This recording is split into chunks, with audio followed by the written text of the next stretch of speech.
Hello' সকলোৱে নমস্কাৰ ল'ব।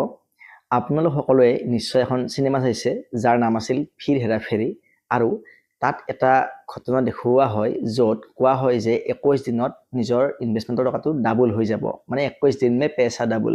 আৰু এই 21 দিনত পেচা ডাবল কৰা ফাণ্ডটোৰ নাম আছিল লক্ষ্মী চিট ফাণ্ড। আৰু যিয়ে নহওক এই ফাণ্ডটো শেষত ঠগবাজি বুলি প্ৰমাণিত হয়। অৰ্থাৎ ইয়াৰ পৰা আমি বুজিব পাৰোঁ যে ইমান কম সময়ত কাৰো ইনভেষ্টমেণ্টৰ টকা ডাবল হ'ব নোৱাৰে। এতিয়া কথা হ'ল যে আমাৰ ইনভেষ্টমেণ্টৰ টকাখিনি ডাবল হ'বলৈ কিমান সময় লাগিব সেইটো কথা আমি নিজে জানিব পাৰোঁ এটা সহজ ফৰ্মুলাৰ সহায়ত, আৰু সেই ফৰ্মুলাটোৰ নাম হৈছে ফৰ্মুলা অফ 72। এতিয়া আজিৰ এইটো ভিডিঅ'ৰ সহায়ত মই সেই ফৰ্মুলাটো কেনেকৈ কাম কৰে সেইটো কথা অলপমান আলোচনা কৰিম। এতিয়া এই ফৰ্মুলা অফ 72 হৈছে এনেকুৱা এটা বস্তু যে যেতিয়া আমি কোনো এটা স্কিমত টকা ইনভেষ্ট কৰোঁ তেতিয়া সেই স্কিমটোৱে আমাক বছৰি কিমান পাৰ্চেণ্ট সুদ দিয়ে তাৰ ওপৰতে আমি বেছ কৰি উলিয়াব পাৰোঁ যে আমাৰ টকাখিনি কিমান বছৰত ডাবল হ'ব। সহজকৈ ক'বলৈ হ'লে যদিহে আমি কোনো এটা ফিক্সড ডিপজিটত টকা থৈ দিওঁ আৰু সেই ফিক্সড ডিপজিটটোৱে আমাক সুদ দিয়ে বাৰ্ষিক 7%, তেনেহ'লে আমি 7ৰে বা 70ক যদি হৰণ কৰি দিওঁ তেনেহ'লে যিটো এনচাৰ আমি পাম সেইটোৱে হ'ব সময়। 7ৰে যদি 70ক আমি হৰণ কৰি দিওঁ তেনেহ'লে আমাৰ উত্তৰ ওলাব 10.2, অৰ্থাৎ 10.2 ইয়াৰ্ছত আমাৰ টকাখিনি ডাবল হৈ যাব যদিহে আমি বাৰ্ষিক 7% সুদ পাওঁ।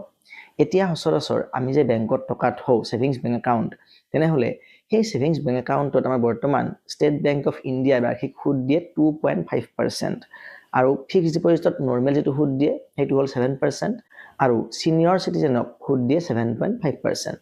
এতিয়া প্ৰথমতে মই ছেভিংছৰ কথাৰ পৰা আহিছোঁ। ছেভিংছ একাউণ্টত যদি 2.5% সুদ দিয়ে তেনেহ'লে আমাৰ ছেভিংছ একাউণ্টত থোৱা কোনো এটা টকা ওৱান টাইম ইনভেষ্টমেণ্টৰ কথা কৈছোঁ মই, যদিহে আমি 1 লাখ টকা এটা এনেই ছেভিংছ একাউণ্টত পেলাই থৈ দিওঁ আৰু তাত বছৰে 2.5%কৈ ইণ্টাৰেষ্ট লাগে তেনেহ'লে সেইখিনি টকা ডাবল হ'বলৈ অৰ্থাৎ 2 লাখ টকা হ'বলৈ আমাক সময় লাগিব 28 years, 28 বছৰ।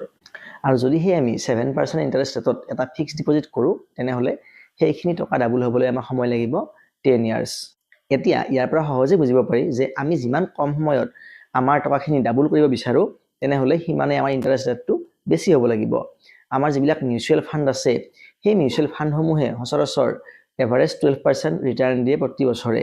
তেনেহ'লে মিউচুৱেল ফাণ্ডত টকা থ'লে সেইখিনি ডাবল হ'বলৈ আমাক সময় লাগিব প্ৰায় 6 বছৰ। গতিকে এইটোৱে হ'ল ৰুল অফ 72। ইয়াৰ সহায়ত আমি ৰেট অফ ইণ্টাৰেষ্টেৰে 72ক যদি হৰণ কৰি দিওঁ যিটো আমাৰ সংখ্যা ওলাব সেইটোৱে হ'ল আমাৰ সময়, যিখিনি সময়ত আমাৰ টকাখিনি ডাবল হৈ যাব। গতিকে ইনফৰমেশ্যনটো আজিলৈ ইমানেই। যদিহে ভিডিঅ'টো চাই ভাল লাগিছে তেনেহ'লে লাইক কৰিব, আৰু আগলৈও এনেকুৱা ধৰণৰ ইনফৰমেটিভ ভিডিঅ' পাই থাকিবলৈ আপোনালোকৰ চেনেলটো ছাবস্ক্ৰাইব কৰি ল'ব পাৰে। ধন্যবাদ।